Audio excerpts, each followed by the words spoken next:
In the industry and the market the way it is today, I've got a real message of hope and encouragement for all of you out there that might be feeling the pinch.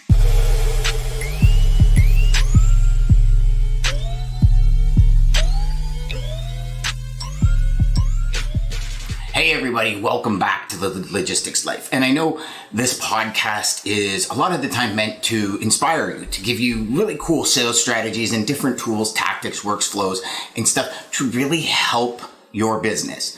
But today I want to talk to you about hope.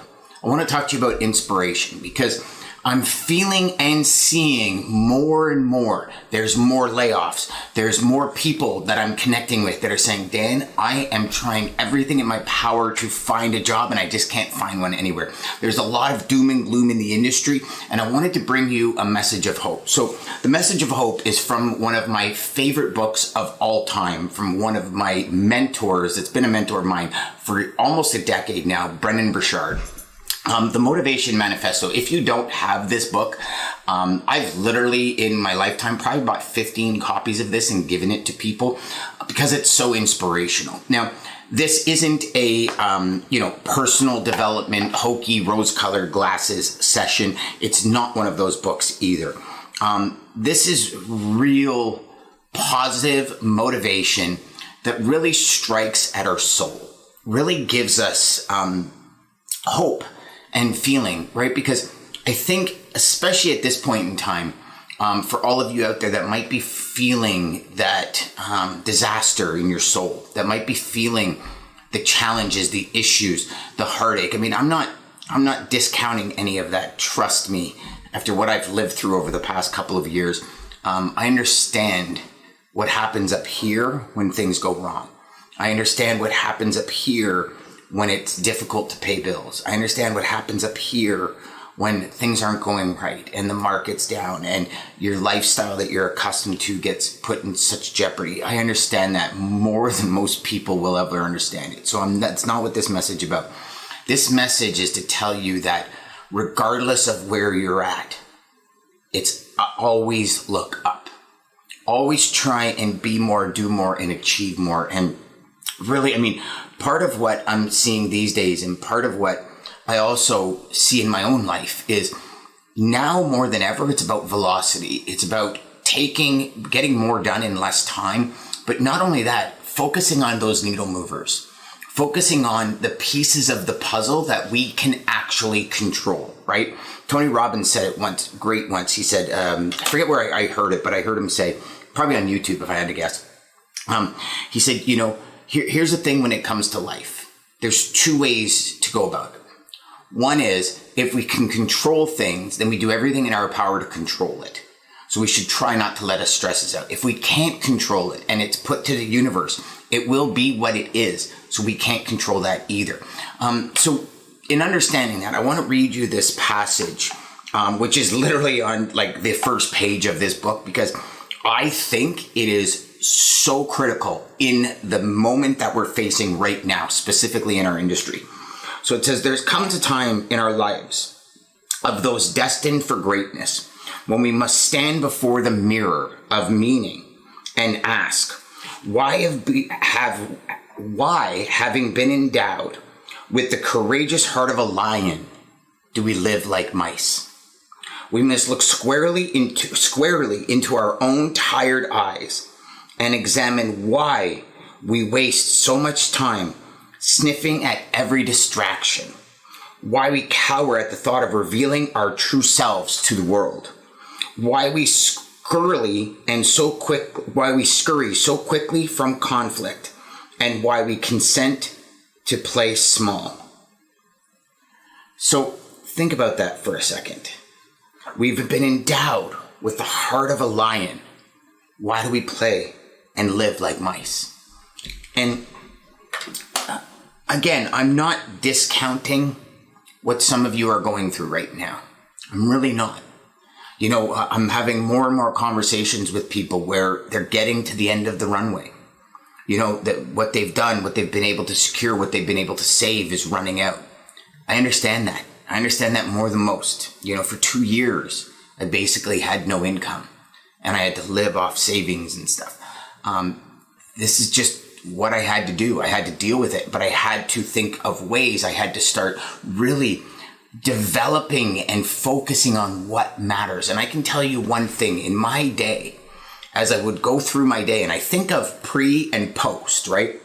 So you think of this as like, even, and I hate to keep coming back to this because I feel like we're so far gone from it, but I feel like it's also a very good juxtaposition where you can really determine that teeter-totter, pre-pandemic, post-pandemic, right? I look at that and I say to myself, how much time was wasted, going through the scrolling abyss, or maybe not making that sales call that we should have made, or maybe not standing up and having that direct conversation, beating around the bush. A lot of these things just wasted your time and energy. And for me, the question now becomes, every day when I wake up, it's, what is going to move the needle of my life, of my family's life, the most today? And then I do nothing but focus on that with wicked intention, with the utmost everything gets turned off. I am using that focus. Now I have a Mac.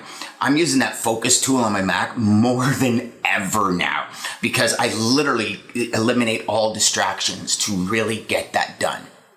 And sometimes, I've had this conversation with y'all before. I used to go into my calendar and block off times.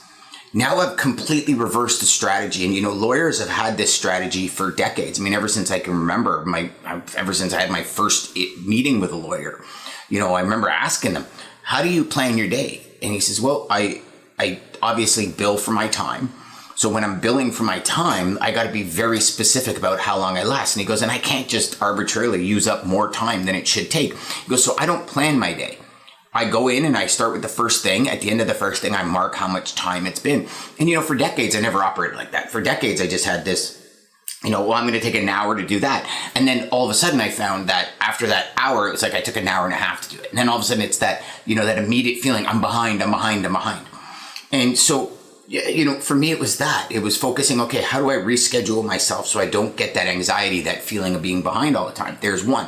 So maybe that's a needle mover for you, but like standing in the mirror and really looking at yourself in your own eyes, and you're probably tired right now, most people are, and saying to yourself, am I really doing everything in my power to move that needle as much as I can? What is going to move that needle? And how am I implementing that in every single piece of my life? How is that changing my results? Because I'll tell you one thing, results come in multiple forms. But as we go through all of this, one of the things that I do realize and I do notice is this. Sometimes we don't see the progression we're making. We don't see the benefits of what we're doing because we want this instantaneous thing. Right? I remember dealing with a lot of sales reps, and it's like, they see the guy making 30, 40 G's a week GP and they want that right away. And if they don't get it in a definitive amount of time, usually, most people is like, oh, I want it in like 2 months. And it's like, that normally doesn't happen ever. But it's one of these things where I think sometimes we don't estimate the time properly. And I can tell you, well, as Brendan says in here, revealing your true self, our companies, we want more users, we want more customers. A lot of the times it doesn't happen in the time frame we expect it to happen. And I don't think that's a bad thing. I believe fully that we learn into the positions we get put in and we learn into the success we have. I don't think it's given. I don't think it's granted. I don't think anything. I mean, everybody faces setbacks. They might not tell you about it because unfortunately that's the genre of social media is let's share with all the really cool things we're doing and all the successful things we're doing. It's kind of like gamblers. They never tell you about when they lose. They only tell about when they win, but they lose more than they win. And in business, we lose more than we win, but celebrate the losses and celebrate the victories. And for all of you out there that might be facing that situation where you've lost something, I encourage you, and trust me, it's tough. When I got cancer, this piece that I'm going to tell you was probably the toughest thing I've ever done in my life. But it was trying to find the benefit in it.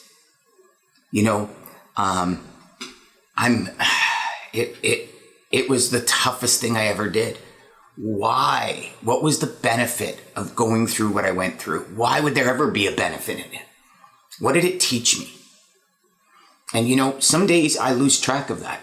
Full transparency. Some days it taught me love. It taught me courtesy. It taught me respect. It taught me to, truly love life. And I'll tell you, sometimes I still, after all of that and 2 years of my life facing massive adversity after adversity, and when you think you're just about to come out, the universe knocks you back down. I still forget to love life. I still forget to honor those that I love, that I cherish. I still forget to be courteous. I'm angry. I'm upset. But I'm also happy and I'm ecstatic. And I know this sounds weird, but I hope some of you can see that there is a greater benefit to every adversity. There really is. There's a door that opens if you're looking for it. That's the big thing. If you're looking for it. So I encourage you, look for that door. Act like the lion you were born to be. And start really coming to grips and saying, what is the next phase of my life? Because if you're in that position and you see that light at the end of the tunnel and it's a train, then you just got to become the Hulk and smash the hell out of that shit. And again, some of you might be saying, Dan, easier for you to say. No, it's not. I've been through all of this. Like I've been through adversity after adversity. I remember vividly so many times when I thought, man, I'm just about to make it. And then you slip and you slide 90% of the way back down the hill. And what do you do? What do you do at that point? You look up the hill and you go, fuck. All right. Time to truck back up. But you know what? I learned not to put my foot there. I learned to grab here instead of there. And in the end, it all comes down to, what are you doing after you get knocked down? That's all that matters. It ain't about the knockdown. It's about the get up. Until next time, my friends, please go grab this book. If you are feeling down and you want real strategy, you can see how much I've digested this book probably 12 times, 24 times. Even to the point where it hit me so bad, I actually sent it to Brendan Burchard and asked him to sign it and send it back to me. That's how powerful this book was. Out of all the books I've read, this, Think and Grow Rich, which is behind me here, are probably two of the most powerful books. I would say probably then a few others. Maybe I'll get into them in the next couple of weeks for you, because I think, I truly believe that books are truly, this right here is probably 5 years of work, 6 years of work for one individual, going through all the trials and tribulations that he went through and bringing it to you in a form that you can consume it in 2 days. But not only that you can consume it in 2 days, that you can go back and study it. And I suggest to all of you, if you enjoy reading, if you just enjoy evolving, if you enjoy building yourself, becoming something new, becoming a better version of yourself, reading is the way to go. Or videos, or, but something that you can study. Not just read it and say, yeah, that works. And okay, I'm going to do it. And you put it on the shelf and it becomes shelf help instead of self-help. Right? So that's my challenge to you today. Just go out there and really build yourself. Learn into the person you want to become. If you're facing adversity, try and find that positive moment, that benefit in every adversity. Because like Napoleon Hill said in Think and Grow Rich, with every adversity comes an equal or greater benefit. Now, good friend of mine, Josh Hines, said, that's true if you want to look for it. So go look for it today. Take care, my friends. We'll see you soon.